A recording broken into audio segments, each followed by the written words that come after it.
season so far? Good, bad, or indifferent?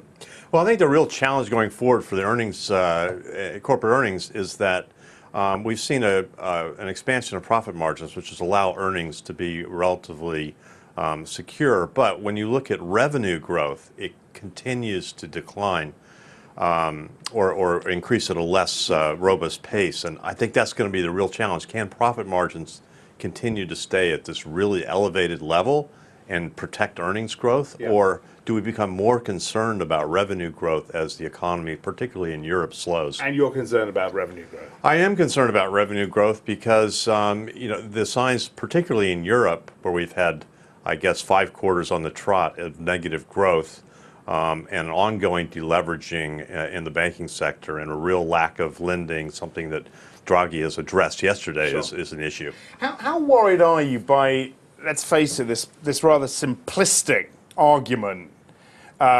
rendering data, it seems, meaningless right now, and this massive focus on liquidity? Are you worried about that? I'm completely worried about that. And one thing, the issue I come back to is remembering a book that George Soros wrote in the late 1980s, and where he talked about this sort of positive feedback loop that you can get between an investor's imagination and a single idea, which seems to be this time liquidity.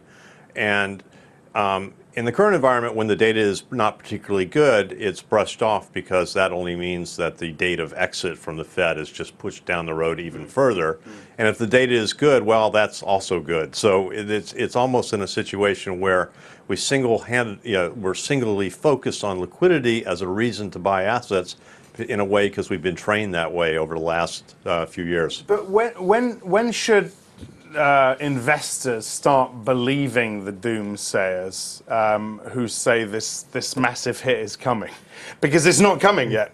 No, absolutely, it's not coming. And a lot of you have been saying it's coming for a while. Yeah, so I think that we become very nervous because of this delinking between the economy, which looks relatively sluggish and weak, and the explosion of asset prices. So we see a gap opening up between where the real world is and where the liquidity-fueled financial markets are. So what are the two things that could worry us?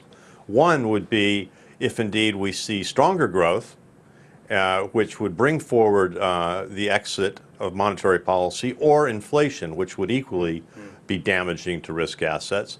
The second thing that would do it is a transition from the current view to one of skepticism about the effectiveness of policy going forward. Now, we're certainly not there yet.